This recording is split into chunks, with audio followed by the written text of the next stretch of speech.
কথায় বলে না, ইচ্ছে থাকলেই উপায় হয়। তাই আমরা সকাল সকাল আমাদের ক্যাম্প সাইটটা ছেড়ে বেরিয়ে পড়েছিলাম একটা নতুন ক্যাম্পিংয়ের লোকেশনের উদ্দেশ্যে। খুব কাছে, মাত্র 400 মিটারের মধ্যেই পেয়ে গেছিলাম আমাদের আজকের রাতের আস্তানাটা।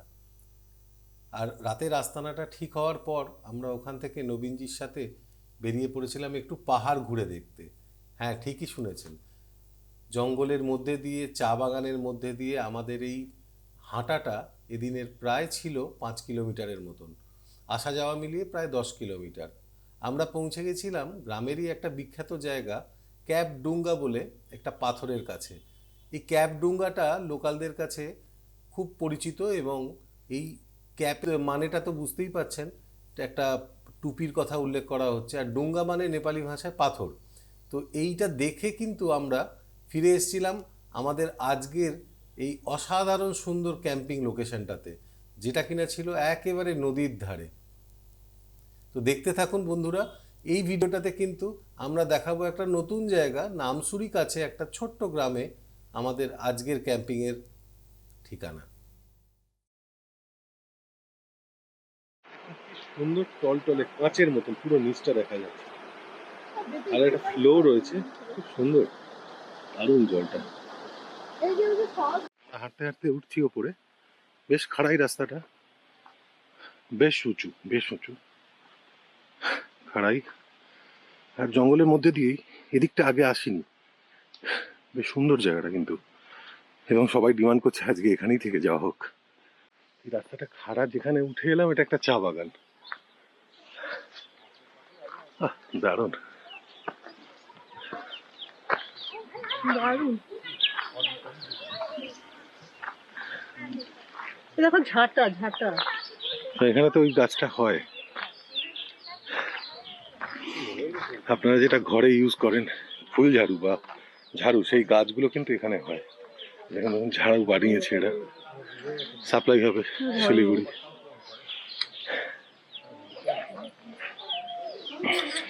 তুমি কি এটা ঝাড়ু কিনে নিয়ে যাবে এখান থেকে? ভাবছি এক বোতল ঝাড়ু নিয়ে যাই। মার খেয়েছো এখানে?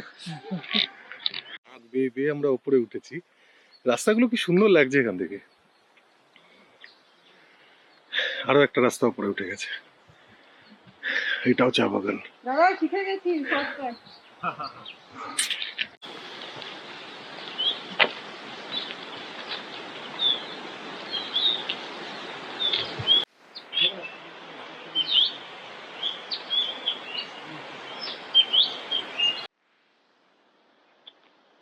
দেখুন মেঘগুলো কি সুন্দর ঢুকছে, আহ দারুণ। আর আমরা রয়েছে একটা পাহাড়ের বাঁকে।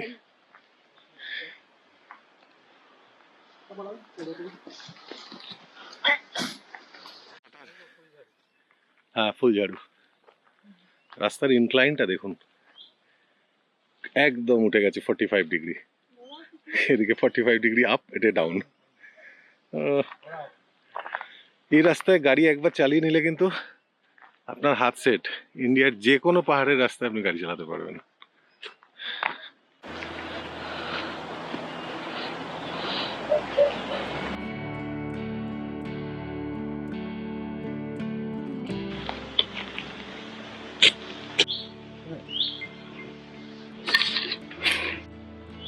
আসুন আমাদের সাথে পাহাড়ে, বেঙ্গল ওভারল্যান্ডের সাথে। কুয়াশা আর মেঘের লুকোচুরি চলছে এখানে, দারুণ জায়গাটা। আর পুরো নিচটা কিন্তু ঢেকে আছে কুয়াশা মেঘে, একদম কিছুই দেখা যাচ্ছে না, কিন্তু খুব গভীর, অনেক নিচে নদীর আওয়াজ পাওয়া যাচ্ছে কুলকুল করে। জায়গাটা ভারী সুন্দর, দুদিকে দুটো পাহাড় উঠে গেছে, মাঝখান দিয়ে রাস্তাটা, দারুণ দারুণ রাস্তা। আমরা হাঁটতে হাঁটতে প্রায় দু আড়াই কিলোমিটার চলে এসেছি তো বটেই, আমাদের স্পটটা থেকে, গাড়ি স্পটটা থেকে। খুব সুন্দর জায়গাটা। এই রাস্তাটাই সোজা দার্জিলিং চলে যাচ্ছে, 50-60 কিলোমিটার। আর এখানে হাওয়াটাও দিচ্ছে ফাটিয়ে।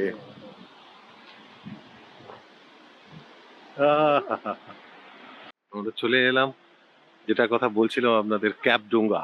এই সেই ক্যাপ, দেখুন ক্যাপের মতন এগিয়ে আছে এটা, দারুণ কিন্তু। বাস এইটা দেখবার জন্য কিন্তু আমরা অনেকটা হেঁটে এলাম। ক্যাপডোঙ্গা।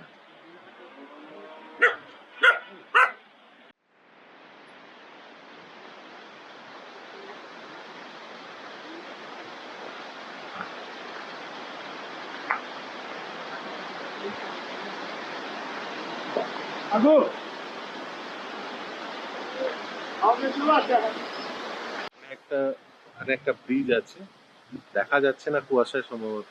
আর এই নদীটা এখান দিয়ে কুল করে বয়ে চলেছে। আমরা নদীর পাশ থেকে উঠে এসে আবার অনেকটা নিচে নেমে এলাম। তো এখানে এসছি আমরা সবাই। এই হচ্ছে ক্যাপডোঙ্গা, মাথার ওপর পাথরটা রয়েছে একদম ঝুলে, আর তার নিচে একটা ছোট্ট মন্দির রয়েছে রাস্তার কোনায়। এটা এদিক থেকে রাস্তাটা এসে এরকম ঘুরে উঠে যাচ্ছে এখানটায়। তো এই জায়গাটাই হচ্ছে Kapdonga. Lovely, awesome experience, awesome. আমি বলে পাহাড়ে আসলে তো এখানেই আসুন, নামসু। নামসু, আর পেছনে দেখুন পেছনে ক্যাপডোঙ্গা, ক্যাপডুঙ্গা, ব্যালেন্সিং রক। Balancing rock.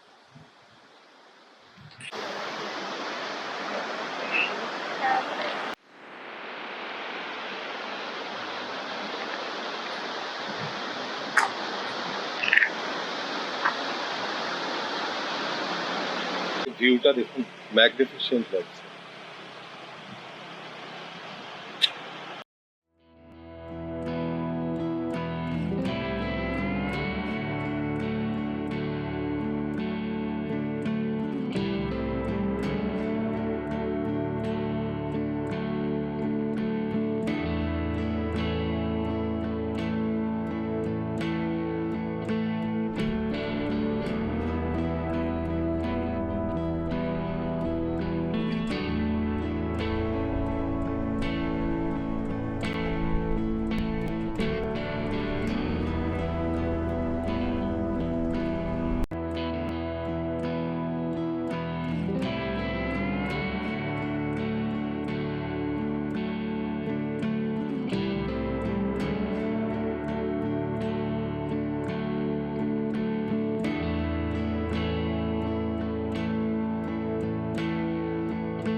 দুদিকেই পাহাড়, এদিকেও পাহাড় এদিকেও পাহাড়, আর মাঝখানে পুরো এই নামসু ভ্যালি।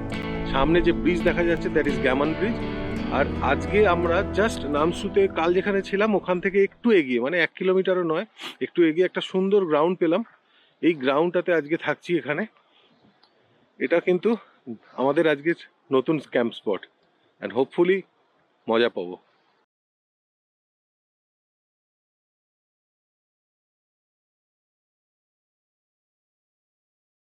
মানে দুদিকে পাহাড়, মাঝখানে উইন্ডের গাছ, উইন্ডটা খুব স্পিডে ঢুকবে এখানে। তো আমাকে বলছিল এখানে না থাকতে, বাট স্টিল আমরা থাকলাম।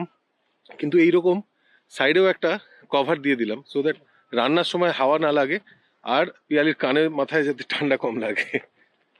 আজকে কিন্তু বেশ জায়গাটা পজিশনটা মনের মতন হয়েছে কি দারুণ। আর দাদারাও দিয়ে দিয়েছে এদিকে, জয়ন্ত দাদা সাইডে জাস্ট রান্না করতে যাতে হাওয়া টাওয়া না লাগে। আচ্ছা কাটাকুটিটা করবো, খিচুড়িতে কি আলু দেবো তো? আলু আর আর দুপুরের লাঞ্চ হবে খিচুড়ি। আমাদের কাছে টমেটো আছে, বিনস আছে, আলু আছে, পেঁয়াজ আছে, আদা আছে, আদা আছে, ক্যাপসিকাম আছে। বিন ফুলকপি কা খিচুড়ি। বিনস আর কড়াইশুটি, কড়াইশুঁটি আছে, ইনাফ কড়াইশুঁটি আছে। আলু বিনস কড়াইশুটি, গাজর আলু। আমার টয়লেট টেন্ট লাগালাম এখানে, সো দ্যাট যখন আপনি আপনার কাজ সারবেন তখন যাতে বাইরের প্রকৃতির দৃশ্যটা ওইদিকে নিতে পারেন। মনোমুগ্ধকর দৃশ্য। চেনটা খুলে দিলেই হলো, শুধু এই চেনটা খুলে দেবেন, বসে সুন্দর প্রকৃতি দেখতে দেখতে কাজ সারবেন। আর গাড়ি এখানে ঠিক করে লাগিয়ে দিয়েছি, ছাদ থেকে বাঙ্গিটা খুলে নিতে হবে, নাহলে বৃষ্টিতে আবার, এই বৃষ্টি নয় অ্যাকচুয়ালি খুব ড্রিজল হচ্ছে, হালকা হালকা মিস্ট আছে হাওয়াতে, তো নাহলে এটা ভিজে যাবে।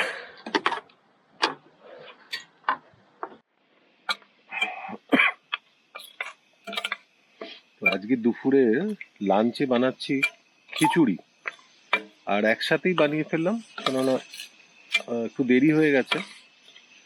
খিচুড়ি বানাবো, সাথে ডিম ভাজা আর গোল গোল করে আলু ভাজা। জিরে দিয়ে দিলাম।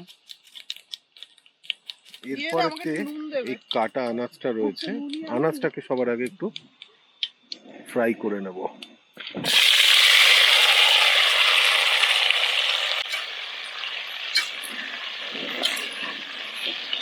আমরা খিচুড়িতে একটু আদাও দিই, কারণ এর একটা আলাদা ফ্লেভার আনে খিচুড়িতে। আলুগুলো একটু সতে হয়ে যাওয়ার পর দিয়ে দিলাম ওতে একটু মশলা, যা দিই জেনারেলি, হলুদ, একটু ধনে গুঁড়ো, একটু কাশ্মীরি লাল লঙ্কা দিয়ে তার মধ্যে দিয়ে দিলাম ভেজানো চাল আর ভেজে রাখা ডালটা, ওটাও ধুয়ে নিয়েছি। এবার এটাকে খুব সুন্দর করে মিশিয়ে নেব। সেই রান্নাঘর দখল করেছে পিয়ালি, আর আমার রান্নাঘর তো দেখালামই আপনাদের। এ পাশে আমার রান্নাঘর, এই গার্ডটা দেয়াতে একটু সুবিধা মনে হচ্ছে হবে, যদিও এখন হাওয়া বন্ধ হয়ে গেছে, কিন্তু রান্নায় হাওয়াটা লাগবে না আর কি। আলটিমেটলি যখন খিচুড়িটা নামলো তখন সন্ধে হয়ে গেল, প্রায় এখন 6টা বাজতে যাচ্ছে আর আমরা খিচুড়ি খাচ্ছি। এটা হ্যাঁ, এটা আমাদের ডিনার কাম লাঞ্চও হতে পারে। তো খিচুড়ির সাথে পিয়ালি একটু পাঁপড় ভাজা, একটু আলু ভাজা ভেজেছিল, ডিম আর ভাজলাম না এত বেলায়। দ্যাটস ইট, খেয়ে নি। এদিকে কিন্তু দারুণ হয়েছে, হ্যাঁ পিয়ালি বলছে দারুণ হয়েছে। এদিকে মেঘ কিন্তু ঢুকে পড়েছে ভ্যালিতেও, আর মনে হচ্ছে আজ রাতে বেলা একটু বৃষ্টি হলেও হতে পারে।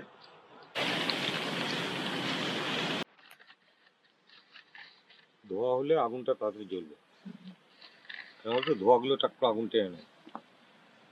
তো চোখে দিচ্ছি আসলে, ইয়েটা তো এই দিক থেকে এইরকম হাওয়াটা আসছে। তুমি ওগুলো ভিজে গেছে, হ্যাঁ এগুলো এখনই ভিজে গেছে সব। একটু পরে এখান থেকে জল পড়বে টপ করে এক্ষুনি, সেটাই, সব ভিজে গেছে অলরেডি। আকাশে সূর্য আছে যতদিন, তুমি তো আমার আর কারণ, রাত ভর চাঁদনি, নদী ছাড়া ঢেউ, তুমি ছাড়া জানি না তো আমি ছাড়া কেউ, রাত ছাড়া চাঁদনি, নদী ছাড়া ঢেউ, তুমি ছাড়া জানি না তো আমি ছাড়া কেউ, ফুটেবে ফুল গাছে যতদিন, তুমি তো আমারই আর কারণ। লাভলি लावली लावली। किशोर कुमार इतना अच्छा हिंदी नहीं जानती है ना, हाँ। बांग्ला भी नहीं जानती है। आप बताइए। मेरा इसका कहना क्या है, इस हम्म। जगह में अगर राक्षस भी आएगा ना है। तो तो आप लोगों को देख करके ना शांति से वो भी ऐसे लौट जाएगा। इतना अच्छा है, इतना अच्छा से बैठ रहे हैं। अच्छा, मतलब कैंपिंग देख के आपको अच्छा लग रहा है? हाँ, ये और मैं भी जाऊंगा तो ये इसी महीने अच्छा, कैंपिंग में कैंपिंग में जाएंगे, जी। सच में। चलिए चलिए, वही एरिया में हम लोग भी जाएंगे। अच्छा लगेगा, बहुत अच्छा लगेगा। দাদাদের জন্য अरे मजा तो यही খিচুড়িটা है রাখা जिंदगी ছিল, का, है ना? খিচুড়িটা গরম করছি। है कि नहीं? एकदम তো আজকের ডিনার, इतना ইটস অলমোস্ট ডিনার, আর কি খাবো?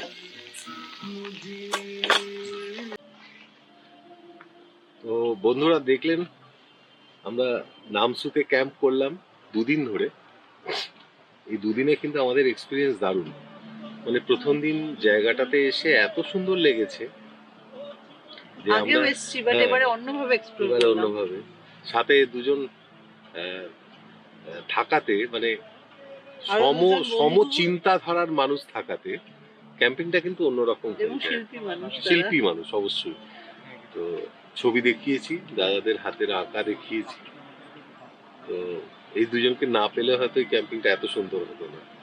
আর তার সাথে প্রকৃতির এই অমোঘ সৌন্দর্য, তো এটার বর্ণনা মানে মনে হয় আমার ভাষাতে হবে না। আর সাথে নবীনজি যে আমাদের এখানে হ্যাঁ, হোস্ট নবীনজি। ছিল বলা যেতে পারে। নবীনজির নাম্বারটা দেবো ওর নিচে। নবীনজির এই অসম্ভব আতিথেয়তা, এটা ফিল করাচ্ছে যে আমরা বাড়ির থেকে বিশেষ কোথাও দূরে নেই। মানে এতটাই ফ্যামিলিয়ার হয়ে গেছি আমরা এই 2 দিনে এখানে। আজকে দেখলেন যে নবীনজি এসেছিলেন, ওনার মিসেসও এসেছিলেন। একটা সুন্দর সন্ধ্যেবেলা আড্ডা হলো আমাদের সাথে। তো সব মিলিয়ে 2 দিনের ক্যাম্পটা কিন্তু ভীষণ এনজয় করলাম আমরা দুজনেই। তো এরকম ধরনের ভিডিও দেখতে চাইলে অবশ্যই কার অ্যান্ড ক্যাম্পের চ্যানেলটা সাবস্ক্রাইব করুন, আর দেখতে থাকুন। দেখতে থাকুন।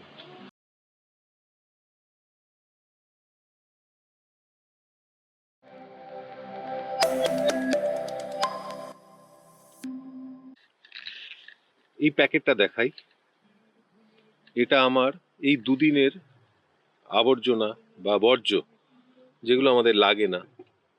আমি কিন্তু এই 2 দিন ধরে জাস্ট কালেক্ট করেছি এই ব্যাগটাকে আপনাদের দেখাবো বলে।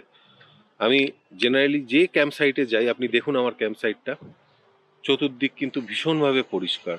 এবং গতকালও আমরা যে সাইটটায় ছিলাম, আজকে যেখানে এসেছি সেই জায়গাটাকে কিন্তু আমি ভীষণভাবে পরিষ্কার করে রেখেছি।